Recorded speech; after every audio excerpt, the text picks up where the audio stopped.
Hi friends, my name is Antriksh. I'm going to be your host for today's session. Hacks, surveillance, data breach, leaks are becoming stories of mainstream media and a lot of journalists. So today's session is going to be all about that. We have three extreme well-known journalists from the media and working closely with tech policy and cybersecurity issues. Reporting on security and privacy issues in the era of never-ending hacks, leaks, and data breaches is the session for the day. A quick intro about Nullcon. It's one of the largest cybersecurity conference in Asia. We started this in the year 2010. This is the recent image of all the volunteers who helped us organize the conference this year in the month of March.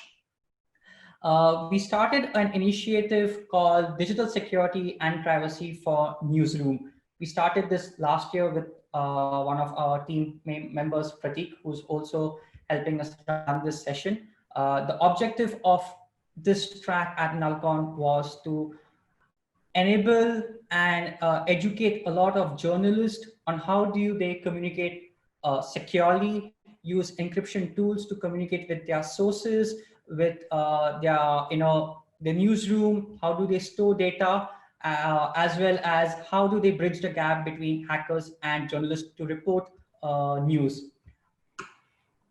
Today's session, we have Joseph Menn, we have Saikat, Datta, and Anand, who are going to be part of this 1 hour session. We're going to have an extremely entertaining and interesting discussion on how do we solve a lot of challenges for journalists to report on various attacks and hacks in IT infrastructure with various state government sponsored attacks, etc. So let's move on to the first speaker. Joseph Menn. He's a well-known author and a journalist for Reuters currently. His recent book, Cult of the Dead Cow, has got a lot of popularity. And I believe the recent edition was just launched yesterday or this week sometime, Joseph. Correct me if I'm wrong.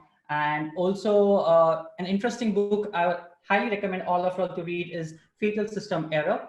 And you can reach Joseph if you have any interesting news stories about any breach or leak that you would like to report. His Twitter DM is most of the time open. And Joseph, I let the stage for you now to take it forward. Thanks very much. Appreciate the opportunity. So yes, so I've been doing this for 20 years or so, and from California, either San Francisco or Los Angeles. Currently I'm in San Francisco. Obviously it's evolved, reporting on this area has evolved radically over that time. 20 years is a very long time in cyber years. And so I've written, a few books on the topic because it's complicated and because it's changed. Fatal System Error was the first sort of popular book to talk about the overlap between governments and organized cybercrime, which is now kind of an accepted fact of life.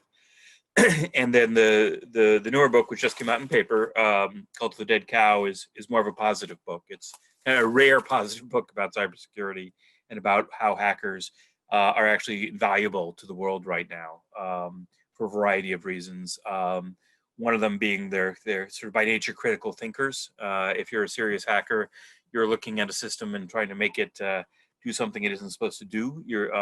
And critical thinking and evaluating opportunities is something, and quality of sources and information is something that appears to be lacking in the world right now. So I actually think that hackers should be held up as an example of the sort of critical thinking that we all need. And many of them are heroes that have made us much more secure than we otherwise would be. They've also, I think, had to adapt into fields that they're not, inherently schooled in. So this particular group, the Cult of the Dead Cow, goes back 35 years. And in the beginning, they were about funny text files and they're bulletin board operators. And then they became, after the advent of the popular web in the mid-90s, when suddenly, their obscure technical interests became, more important for everybody. they kind of leveled up and, wound up releasing tools and sort of shaming Microsoft into taking security more seriously. And then later they got into, they formed their own companies, some of them billion-dollar companies. They worked for DARPA, and they invented hacktivism. So a lot of stuff in the nonprofit world. So that's sort of an example. And they've been of what can be done. And they've trained a lot of the people who are now in high security roles at Apple, Google, and elsewhere.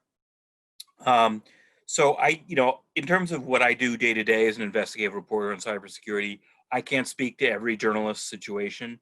I have the luxury of not having to chase clicks. So some of what I'm saying might be actually antithetical to the people who really need eyeballs and need them fast. If you can slow down, I would encourage you to and think about what you're reporting on and how you're doing it. So, but for me, I can tell you a little bit about my process, and I can talk about, what I look to report, when I report it, and why. I think I would like to be there to be more discussion and thought about why you're reporting a given story, either within your own newsroom, among your peers, or within the industry more broadly. I wish there was more debate about that in the US, but certainly that's true in other places as well. Because not everything that is true should be reported with the same emphasis, and certainly not with the same speed. I think one of the shining examples of that, and unfortunately there are many, is the Hillary Clinton email thing and the Podesta emails, both around 2016 during the heat of the election in the U.S. It is true that Hillary Clinton used a private email server. And it is true that actual emails from John Podesta, her campaign manager, were leaked. But the emphasis that was given to those stories and the lack of attention, particularly about who was behind the latter breach, I think is it's really an embarrassment for mainstream media right now. So that's an example of what a cautionary tale about why you need to address this. And I think the U.S. media has gotten better about this, but let me get to that in a bit. In the beginning, I think there are lots of breaches now, and there's sort of a hierarchy of importance. And the most important thing right now, I would say, would be physical destruction, destruction of computers, destruction of critical infrastructure, dams, safety systems around oil and gas plants, that sort of thing. That's way more important than another password dump, another credit card dump. And I think that's what should get the most attention. Other attacks on critical infrastructure, ransomware against hospitals, that sort of thing, obviously important now, and should be a priority. And then attacks that have some sort of other public interest angle to them. So dumps of information that really, not only can, but are being used to hurt individuals, personal information that is more sensitive than average. So, not just usernames and maybe older passwords, but physical addresses, government identity numbers, that sort of thing. So I think that's more important. Unfortunately, there's a lot of hustling. There's a lot of social engineering that goes on in hackerdom, and you don't want to become sort of an unwitting tool in the process. So that's where we get to like the sort of the when and the why of reporting something. Very often, hackers or others will say, "Hey, there's this breach. There's this dump on paste bin." And it's old stuff that's been repackaged. So have I been pwned is one way to check if something has already been out there and is just being rebuilt. This happened in the past week where Anonymous, the hacker collective / branding / marketing exercise, claimed that it had all these passwords from Minnesota cops that they'd obtained. It was old stuff from city employees. There was nothing new in it. But some people, reported it anyway because it's, it's sexy and exciting. So I would caution against that. Slow down. Don't trust anybody. I think it's also important to talk about your security. In the old days, like I said, I'm really old. I've been doing this for a long time.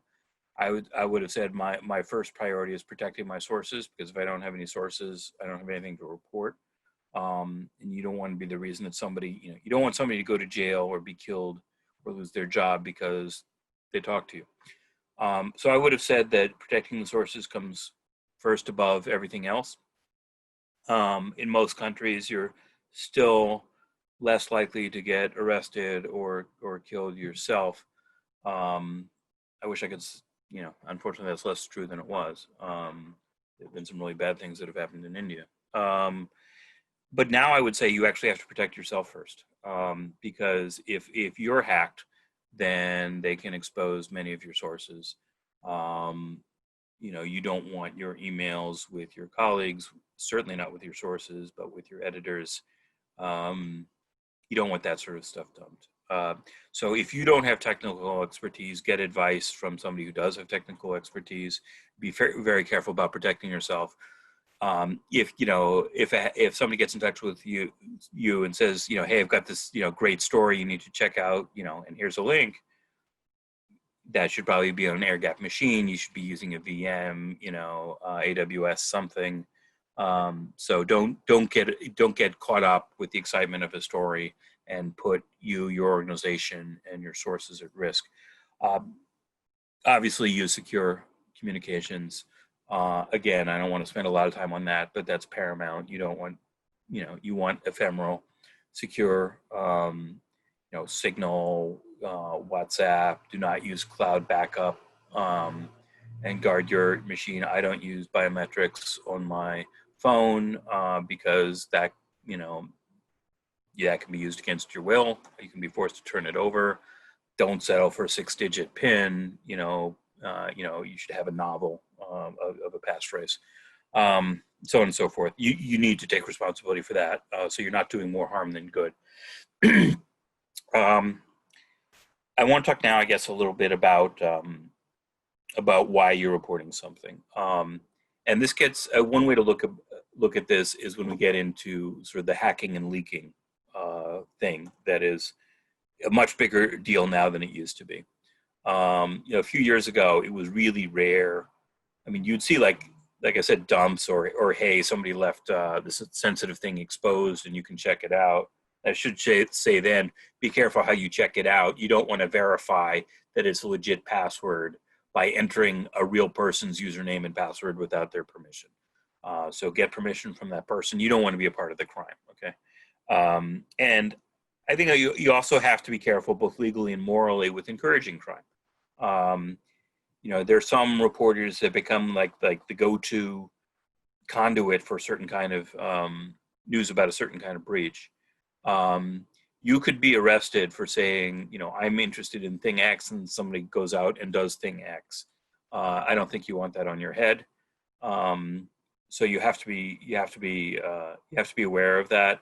If somebody does come to you and say, I've got thing X, everybody has their own way of looking at this. I personally, if we're talking about a leak of information, I am the least.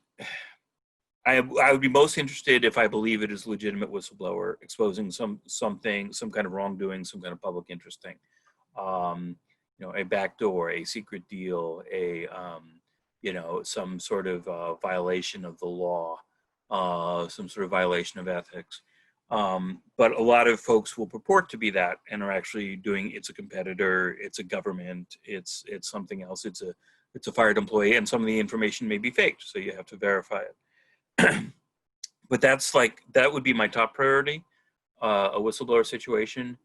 Next would be if it's a criminal group, I am way less interested, even if it's a criminal group that stumbles upon something real. And this, only in the past couple of years with organizations like Maze, the people behind the Maze ransomware, has this become a part of the business model. So it's not just extortion, to unlock your computers, your company's computers, but now if you don't pay up, we're going to distribute, the CEO's emails or customer files, what have you. And then again, this is something you didn't have to think about before, but now you have to consider, are you a part of the problem? Are you being used as leverage? It's not, it's one thing if they dump embarrassing files on the Onion site that most people aren't going to go to.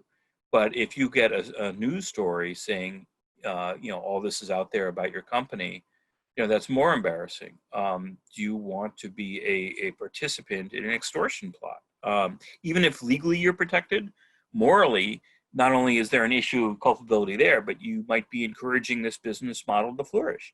And a lot of hacking is about the business model. One of the reasons that it's gotten so bad is that the bad guys do capitalism, better than the West, or Western companies. It's very hard to know what to spend on defense, what's effective. Whereas the bad guys, we're talking about, just out and out financially motivated criminals here, know what works because they get money for it, and they reinvest in that, and they differentiate. So I went into this in my previous book, Fatal System Error. You don't want to be a part of that. You don't want to be nurturing that. And then the probably the most alarming thing is nation state stuff. And this gets back to the Podesta emails and that sort of thing. If somebody says there's this great dump out there, is really interesting stuff, I think the Sony breach where they dumped the CEO emails is also relevant here, because that turned out to be North Korea.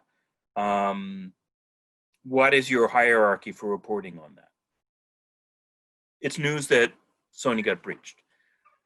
What it would be the threshold for what was in the CEO's emails that it's worth reporting on?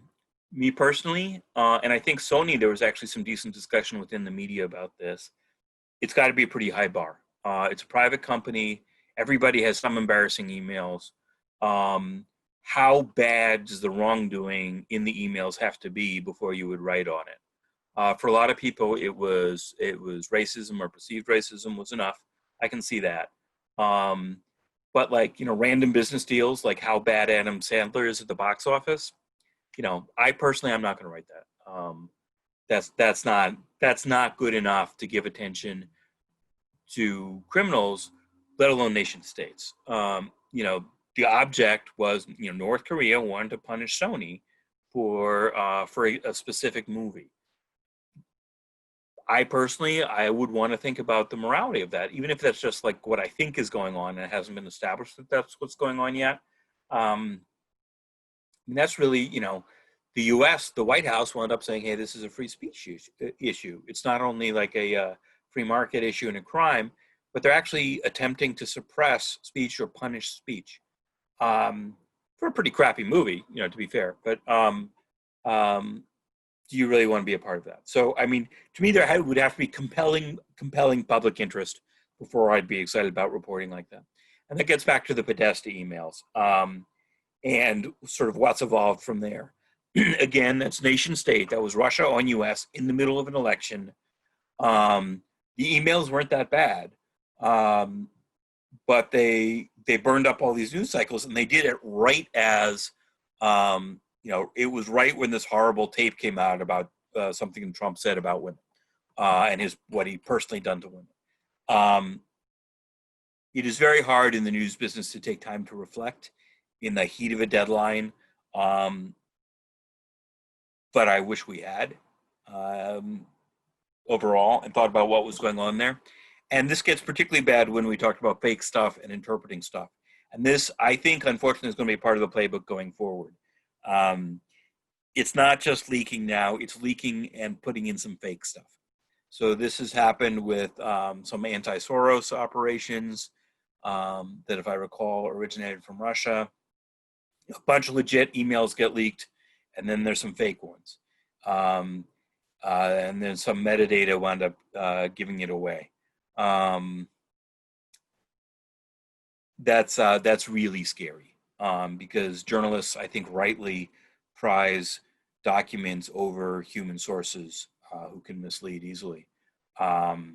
So there has to be you have to give yourself time to verify legitimacy of something like that. And again, think about the motives behind it.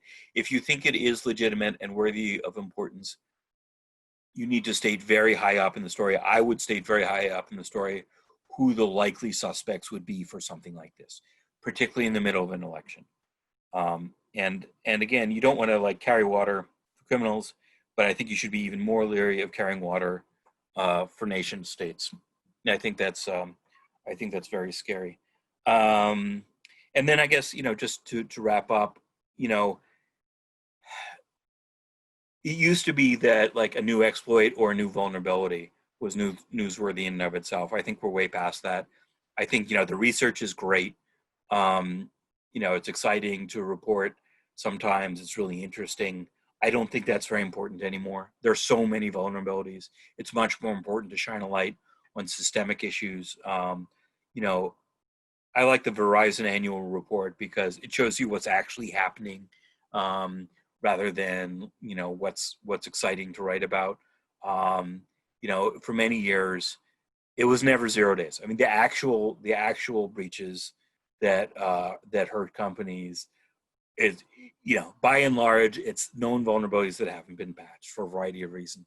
So it's not as sexy to write about, but patch management, and the complexity of the attack surface, that's actually more important. You should try to write about that if that's the biggest thing happening in a given year. There's also the ethics of what's ODA and what's not. I think most people agree that coordinated disclosure is a good thing now, thanks in part to some of the people who were in the cult of the dead cow. And so if something has been reported to the company, that makes it less sexy because it's not something that's in the wild that you have to worry about. On the other hand, if a researcher comes to you and says, hey, there's this vulnerability and no, I haven't notified the company, that's a sexier story, but it's bad. So I would caution against reporting on that unless it's already being used in the wild and it's something that people need to be warned about right away. Again, you don't want to play into unethical behavior. It's complicated stuff, and I think it's important to discuss it with your peers, with hackers you trust, with people who've been doing this for a while. It's a lot of this is gray, and a lot of this is changing rapidly. But I would just inject caution into what you do and don't rush out in pursuit of clicks, because you might have something wrong and you might have something right that is actually not good for the world. And probably that's not why you're in journalism or hacking. So I would just urge people to think about the morality of whatever they're doing. I'm gonna wrap it up there. I'm not sure when we get questions now or if it's later, but that's typically my favorite part. So thanks, Joseph, for sharing the insights on your experience. I had received one question offline when people signed up over Zoom. So I'm going to ask that to you. How do you build a trust between a hacker and a journalist? When you started 20 years ago, how do you build a trust? So we answer that for the audience. We keep that one question and then we move to the next session. So Joseph, if you could answer it in 1 minute, it will be helpful. So that's some of the most important and subtle stuff that I do. And again, it's kind of about, it's often about moving slowly and verifying it. I think one of the journalists have a lot of power, even if they don't feel like it. Sometimes they can wreck companies, they can wreck careers, and a lot of what we do is mysterious. If you're not a journalist, you don't really understand the decision-making process, the reporting process, and the writing process. So a lot of what I do is try to be open about that. I try to demystify what I do. I try and explain what I need for a story, why I wouldn't put something in, how I would need confirmation. And I think that's very important. So build transparency. I'm sorry? So you're saying to build the transparency between what you're going to do and how you're going to report the issue. Okay, fair enough.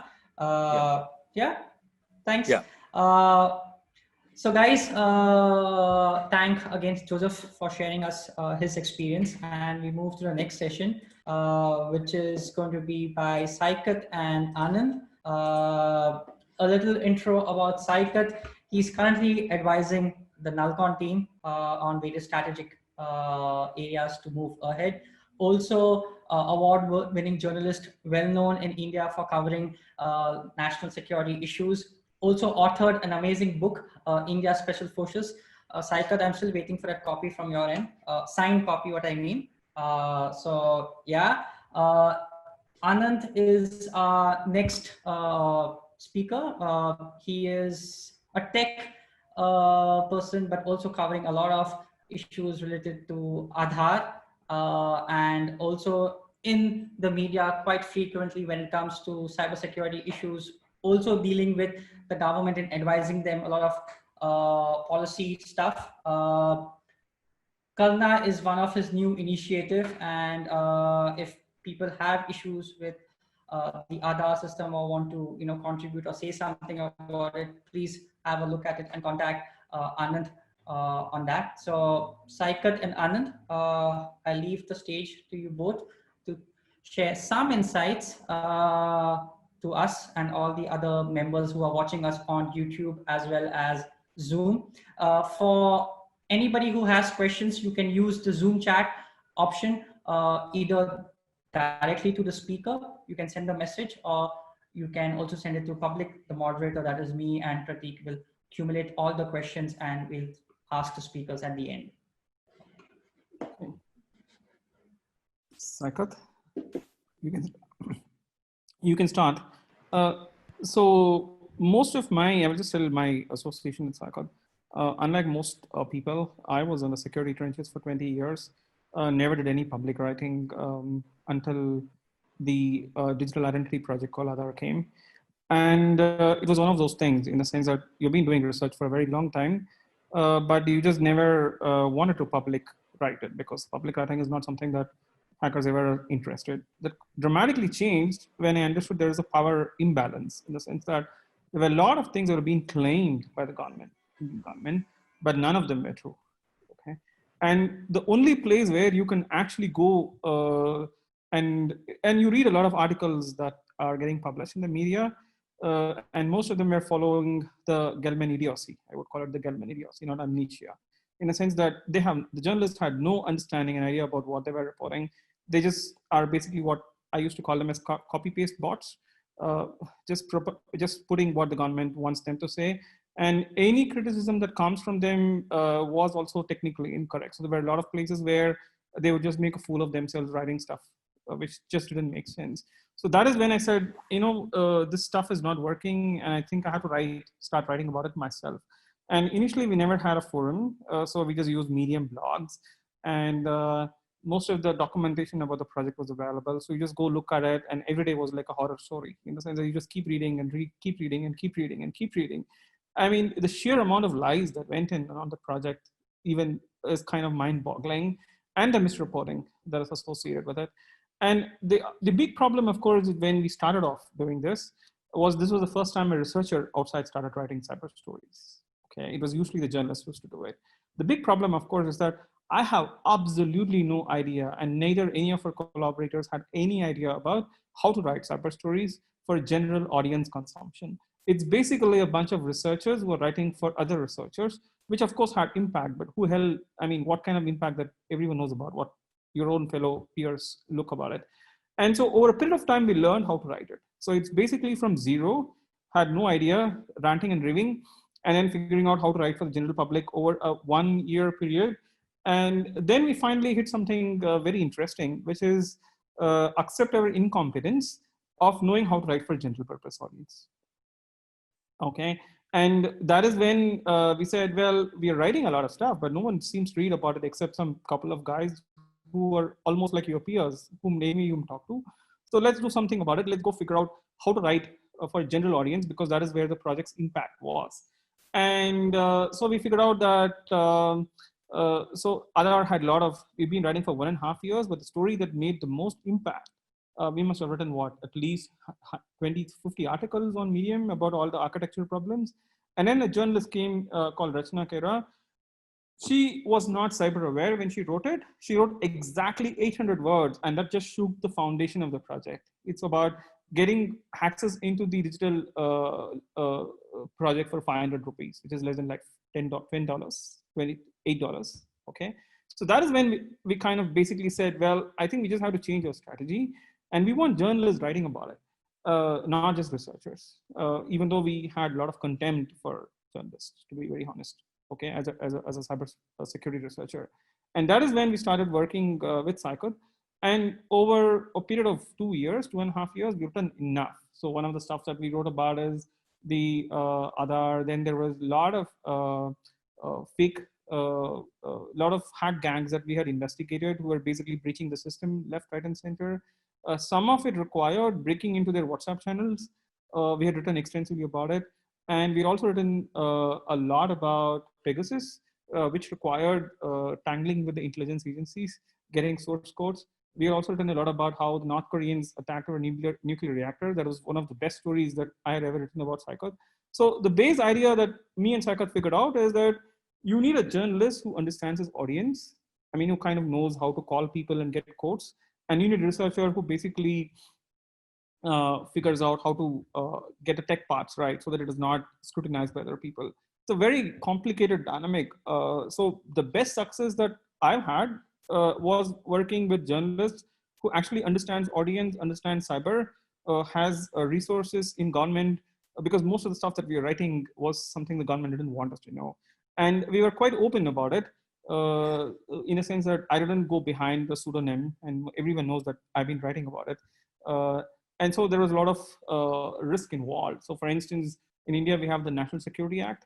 They can just put you on jail for the fun of it, okay? So how do you report stuff on cyber when a government guy, when someone has broken into the government's digital projects, and you're not supposed to be a part of the crime, so-called, but how do you observe? I mean, how do you report it? So these are very the complex thing. And I don't think without Saikat figuring out how to do, navigate these channels, we would have been able to report them and not be arrested. I mean, the last part is most important. You can always write one story and get wonderful fame, and then next day would be on bars. And that required very complicated handling, particularly the stuff with North Korea about, and then there's stuff about the Pegasus, how they use Pegasus on most of the activists. These are the problems areas in general I found the most difficult to navigate. So Saikat, that's all I had. You can go forward with your stuff. So thanks, Anand, and hi, Joseph. Great hearing you. What I can say is that me and Anand started off in a traditional way, where he came over to my place from Bangalore and stayed over for a couple of days. And when somebody comes and stays with you, I think that facilitates better friendships, etc. So, Antriksh, I'm trying to give you some hints about my next trip to Pune. What happened was that Anand had discovered some major vulnerabilities in the Aadhaar architecture. And I was keen that he goes and meets and briefs some people in the government of India who work in one of these agencies which is tasked with looking after cybersecurity. And Anand was very keen, and he's such a madcap. He paid for his tickets and he flew down.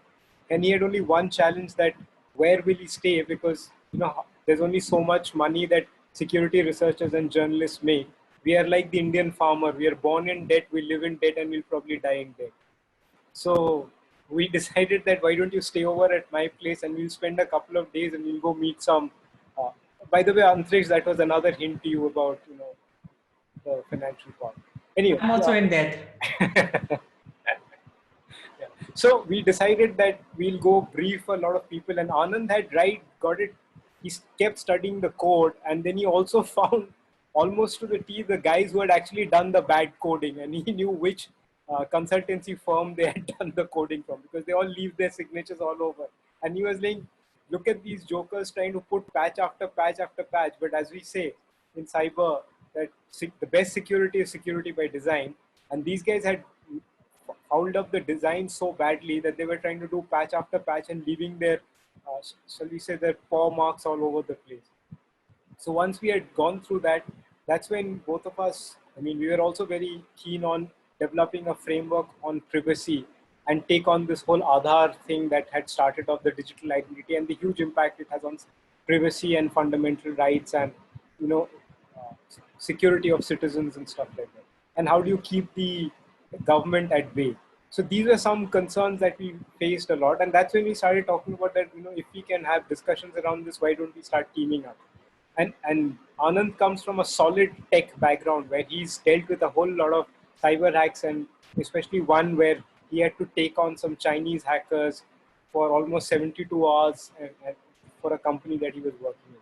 And I come from a traditional security background, and suddenly when we started talking about, you know, stuff like perimeter security or DMZs or secure air gap stuff, we realized that basically the concept of security, whether it is cyber or whether it is traditional security, they remain the same.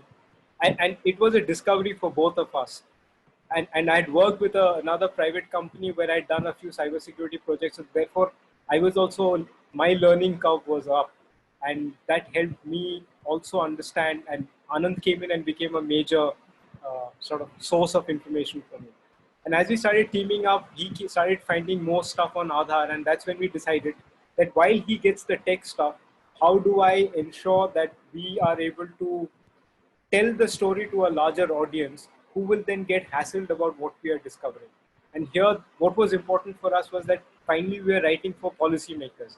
And those policymakers need to understand the seriousness of the breach that has taken place. That was one.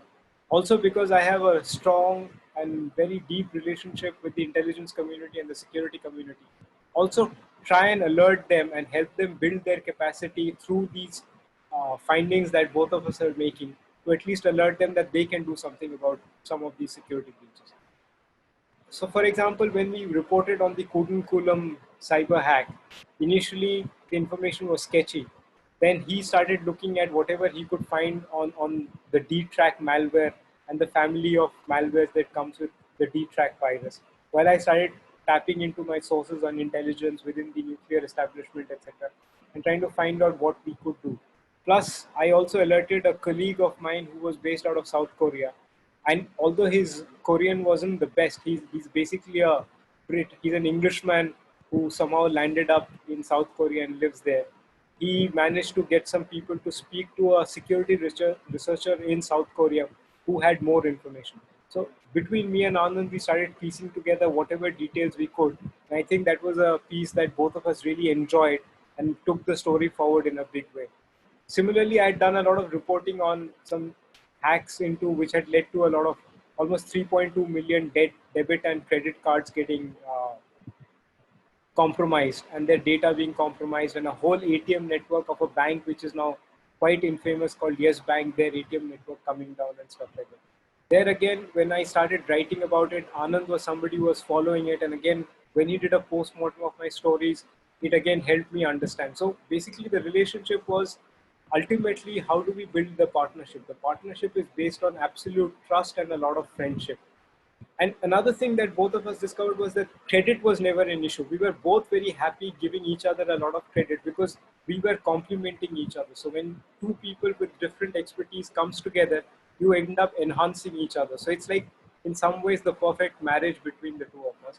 And that, I think, is very, very critical when you're looking at cybersecurity breaches. That while the tech part is important and a whole lot of hackers will be interested in that kind of information, understanding what went wrong, what were the vulnerabilities, whether it was a zero-day vulnerability, etc. What was also important was that we also look at it from the policy part, the political part, the geopolitical part, and explain that story to an audience who will understand the enormity of what is happening. Yeah, the hardest problem for when we reported about the nuclear hack was threefold. One is that, I mean, as usual, the government denied it. So we kind of anticipated how they're going to deny it. We had material ready, which was ready, which would prove them wrong. And then there's also a historical problem in India with respect to cyber policy. We just don't do cyber policy, right? So what it means is that there is no institutional memory they have about malware frameworks. So the same malware frameworks, the D-Track, we even had some kind of a dry run on our ATM network onto 2017, right? Saikat? The Hitachi one, right? So this was the Yes Bank one. Yeah, Yes Bank. Hitachi payment system. Hitachi Bank. So there's a whole bunch. There's a whole series of families of malware with repeated dry runs, all attributed to the North Korean Lazarus group.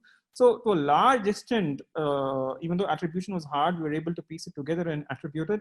The most surprising part for us was when the South Korean colonel, the guy whom you talked to, came and said, "Who the hell are you guys? Are you from Indian government?" We were like, "Nah, we just basically, two jobless buggers just trying to figure out what the hell is wrong." And they were like, "Why is not your government talking to you?" And then that is when it truly hit us how hopeless we were. I mean, his English name is Simon, if I remember correctly. Yeah. Simon something.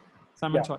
Choi. And Simon was like, here I am sitting, and he had also managed to trace down the laptop or the make of the laptop, which is only made in North Korea, from which the malware was launched, etc. Because he's been maintaining and tracking this group since I think 2004, and he's collected a lot of intel on these guys. So when he was speaking to us, he was like, "Why isn't your government interested in some of this?" And our challenge was that the government was, as usual, always on a completely denial mode.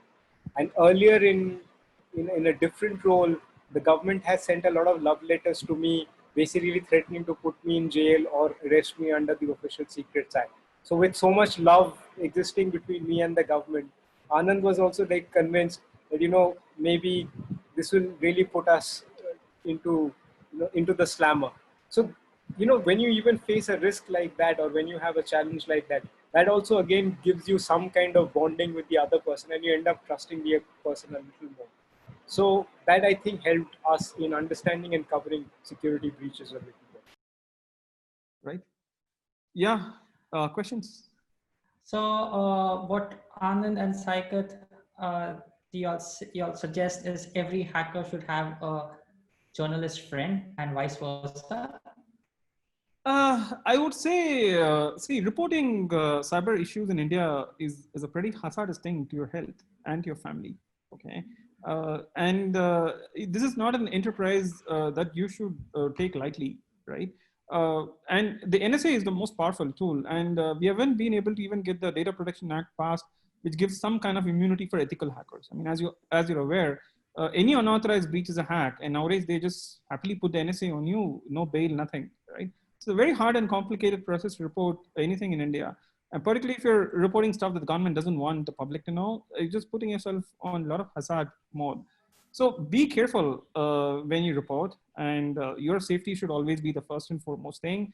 And the thing is, you have to report it right. The challenges are multi. You have to report it right. You have to anticipate them denying everything. So which means that, it's a process you follow. And you also have to have some friends within the government to come back and say, well, you get into trouble, get you out, which also means that you have no choice than to follow the due process. It's a very, very, very thin rope that you're walking. And so be careful about it. That's what I'm saying.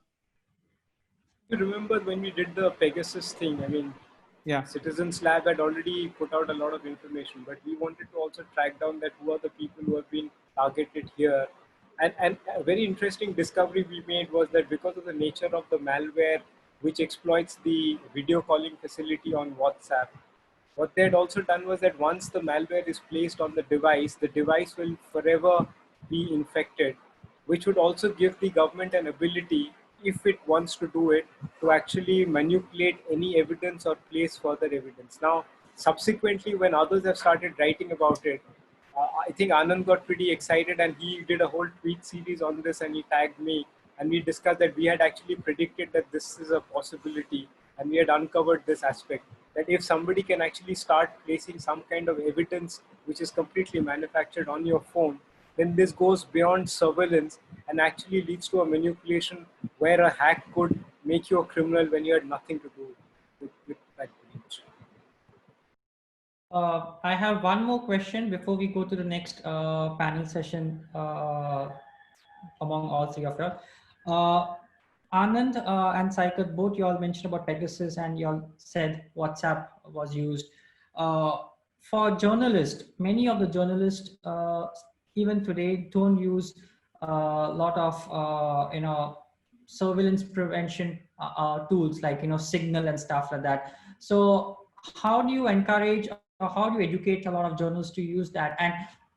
And B, what are the tools that you guys use to ensure your sources are safeguarded? What are the encryption mechanism or tools or softwares that you guys use to ensure secure communication between the hacker and the journalist, or even your newsroom media that you need to report it to? Well, I talk only to Saikat on Signal. Okay, lots of unknown numbers. So we do a lot of back and forth on sensitive and non-sensitive stuff. The non-sensitive stuff in our brain goes towards other means, right? The sensitive ones goes on other means. That's basically how I work. Okay, it's almost like a second nature. And my problem with working with most of the journalists, apart from Saikat, is that most of the journalists in India don't understand the capability of the intelligence agencies. Saikat has received a lot of love letters from them, being chased on vans and so on. So he kind of understands it much better than other people. With most of the other people, they just basically call you up on empty landlines and they send you Twitter DMs and they write you on Gmail. And that is when you get very shaky about it. And I don't think I've ever done stories with people whose cybersecurity awareness is zero, right? It's pretty hard. I mean, because all the time you're discussing stuff which you don't know whether it is this way or that way, right? I mean, how do you even make a thing? There is a volume in the sense that I'm not as prolific as what I want to be, but that is okay. Okay. So Signal is what you would recommend. Joseph, would you recommend any tools for journalists and hackers to use to ensure secure communication or even secure storage to prevent surveillance or anything else? Sorry, was that for me or Saikat?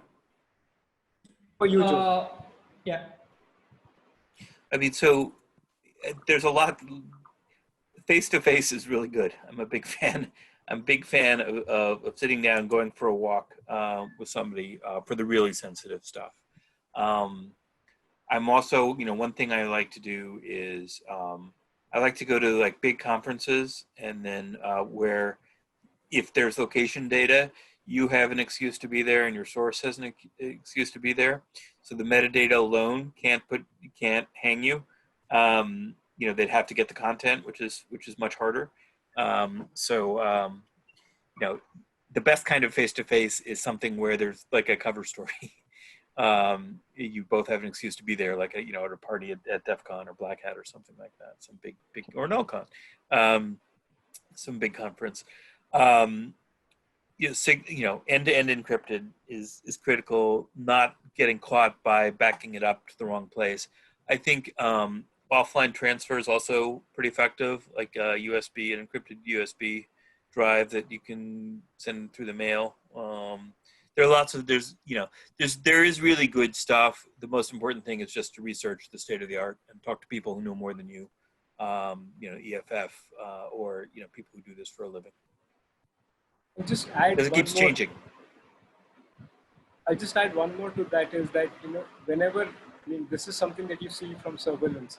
Surveillance, when somebody's trying to put you under surveillance, they'll always be trying to see what kind of patterns you have of behavior, and then try and put you under surveillance because of those patterns.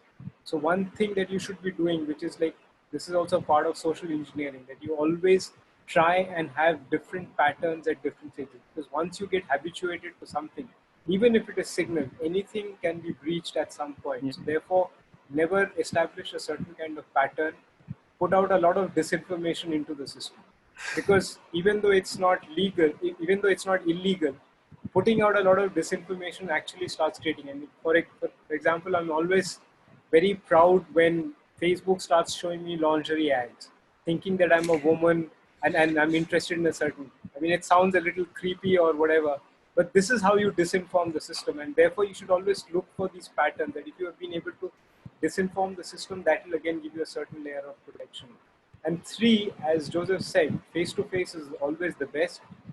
If you don't have Nullcon as one of your secret meeting places, then try and keep any device which could give out location data both for you and your source at very different places when you head out to meet. Use public transport.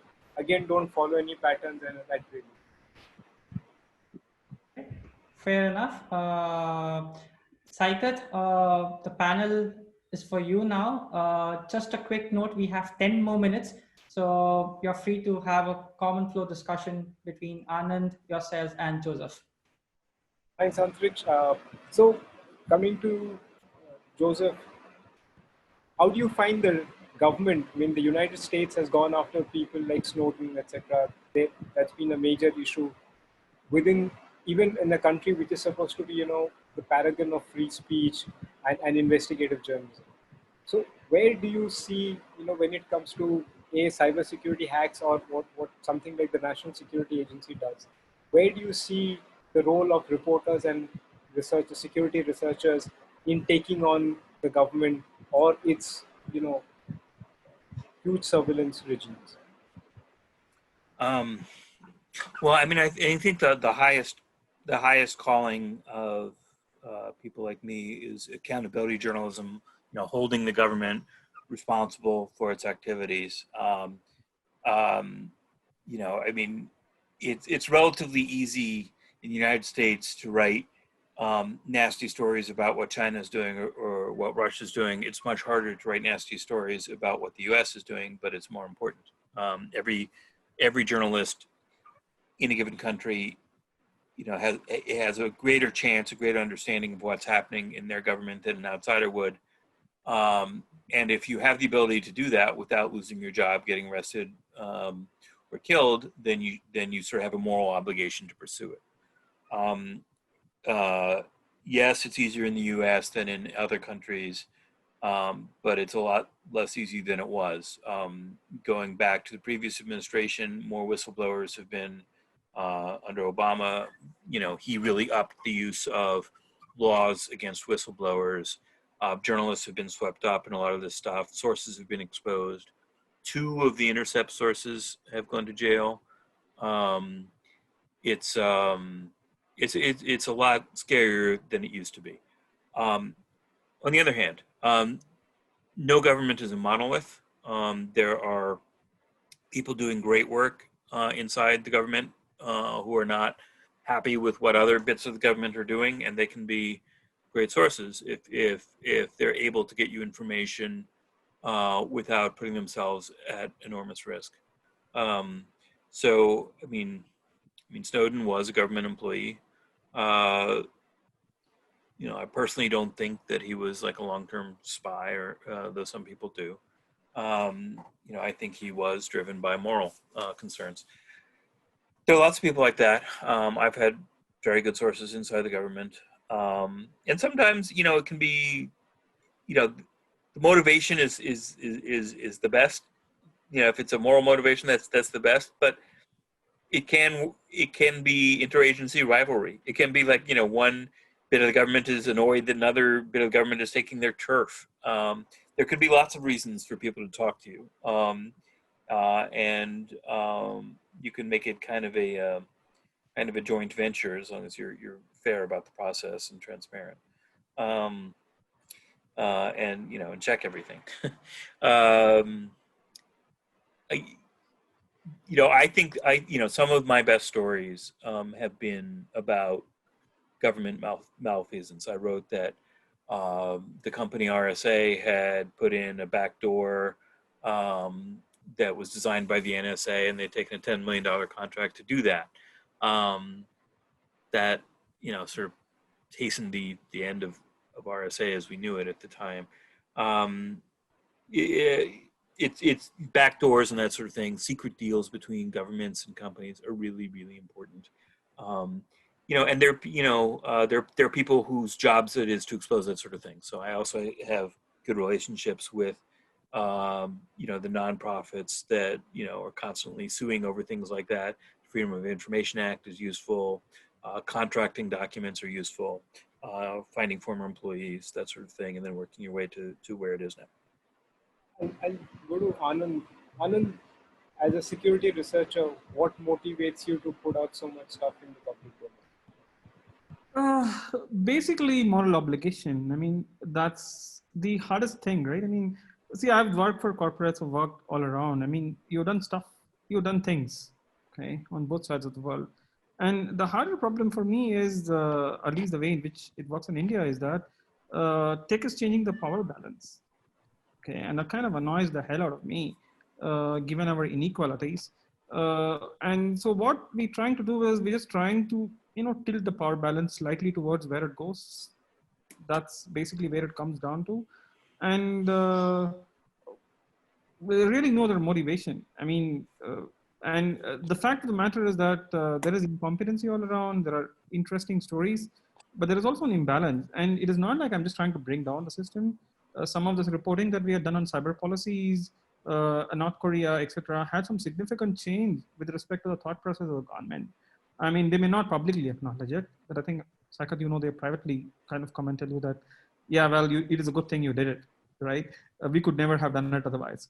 So that is where the thing, I mean, the citizen side part, the surveillance part is basically power balance. I mean, I just really don't like some of the surveillance systems that are being built, where a random officer at the local police station can just pull your record and just read your life like some kind of horoscope. That kind of bothers the hell out of me.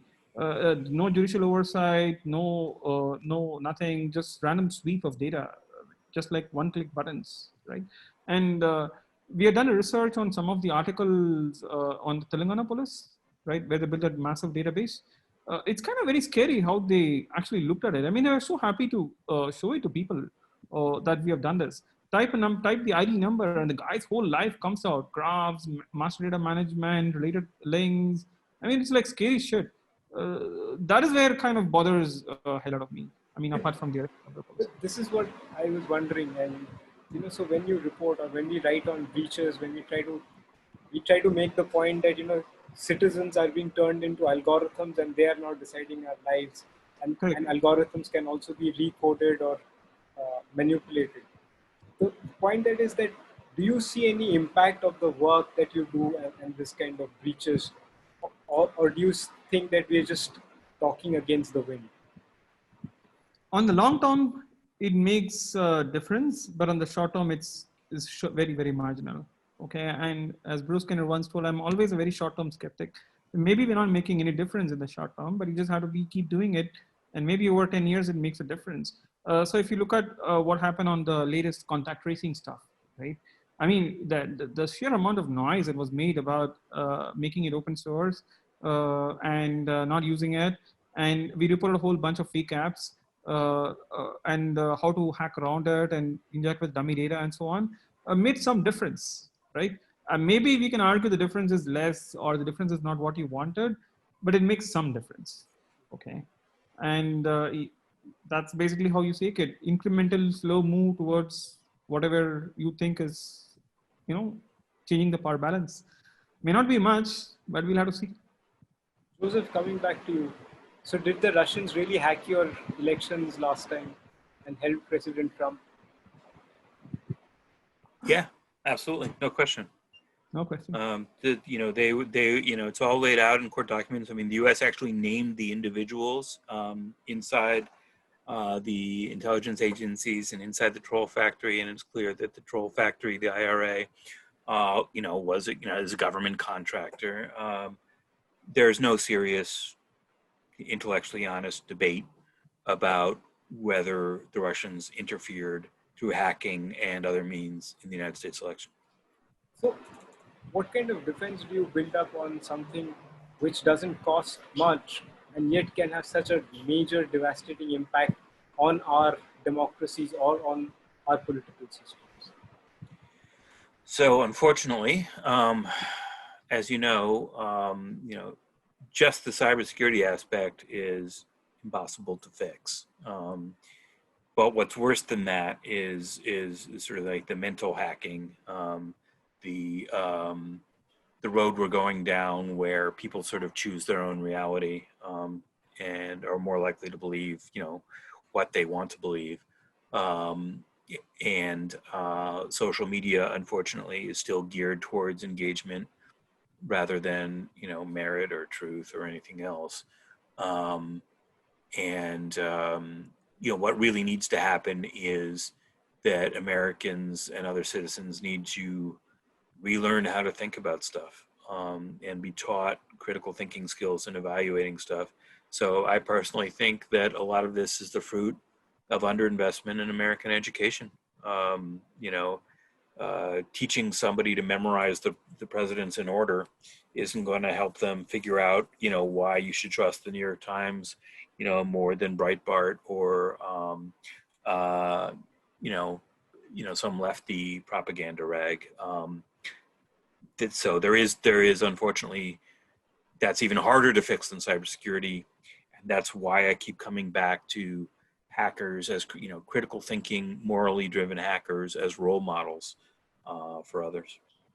Anand, for example, you've seen how polarized our elections can be in India.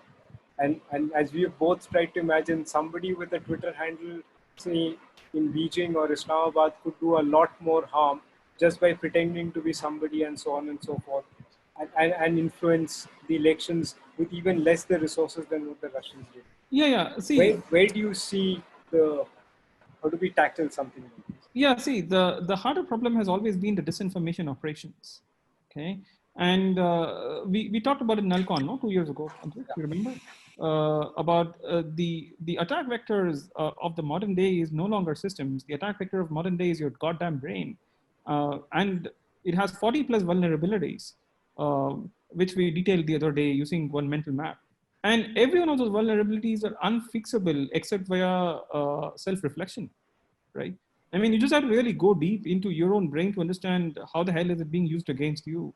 And as we had discussed on that particular forum, I gave you an example of taxation. So when we discussed about taxation, I mean, how much on a very selective group of hackers, I asked them, how many of you believe that your tax dollars are being wasted on poor? 80 plus hands stood up out of 100. Okay, that's a mental vulnerability. And that's on India. I mean, I just basically went through the mental vulnerability and showed how the government use the propaganda that this particular digital identity project saved billions of dollars, when in reality, they lost $2 billion just on one program. And most of the people who think about themselves as hackers have a problem in terms of domain specificity. I mean, they can detect bullshit in one domain, but they can't detect bullshit in another domain. So that's a Gell-Mann stupidity. I mean, it's not even amnesia. I think the fun we had was that we reported on a different kind of a hack when we got a recording of a couple of people who were part of the Aadhaar architecture discussing how a new law is going to come and the government's going to help them. I think that created a lot of noise, and I think we had a lot of fun doing that story. Yeah. So, but in reality, disinformation operations are the most dangerous ones because so here again, what happens is you see governments doing the same thing, which is they build these disinformation engines, okay, at a massive cost for influencing local populations to vote for them, not actually understanding that the same disinformation engines are taken over by foreign actors to run their own counter propaganda inside. So it's basically very hard. I mean, that is basically what Pukhraj figured out using the Iranian propaganda network and the Pakistani and the Xinhua propaganda network. It's exactly the same reuse of the infrastructure, except that the people who build these infrastructures take money from everyone. I mean, that's the harder problem. I don't know. In every nation I see here, they seem to sacrifice external vulnerability in order to get internal control on the population. I mean, it's quite sad. So with that, we are completely out of time. I'll throw this back to Antriksh, and I'll just end by saying, never trust the government. Keep coming to Nullcon and keep encouraging Nullcon, and keep reading whatever we come up with, as and when we come up with some story. Thank you, Saikat, for those last amazing words. We would come back to all three of y'all with amazing stories to report. So we are completely out of time, but I have one last question. So, 10 seconds for each one of you to answer it. What can journalists learn from hackers? How to survive. Okay. Saikat? What can journalists learn from hackers? I think vulnerabilities, understanding how a system can be vulnerable is a great lesson to take away from a good security. And that could be the government as a system, or it could be just a network architect. And I would say not taking anything at face value. Whether a program says it's not it's not going to access your contacts, or it's a government saying that surveillance is only for health purposes. Don't believe anything. Professional pessimism or skepticism on government claims. All right. With that, thank you, all three of you. Amazing stories and discussion we had. We would love to have you guys at Nullcon next year. I will send you all maybe invitation via snail mail, because again, you three guys are going to be always in the eyes of the government. So I don't want to be caught with linking with you guys for any kind of nasty work that you guys have been doing. But yes, thank you so much. With that, thank you all attendees who are watching us on YouTube Live as well as on Zoom. We will send you guys an email regarding feedback. Let us know what you liked, what you didn't like, how you would like to have the session next time. We would appreciate the feedback, and yeah, stay safe. Bye. Bye, everybody. Bye, everybody. Bye.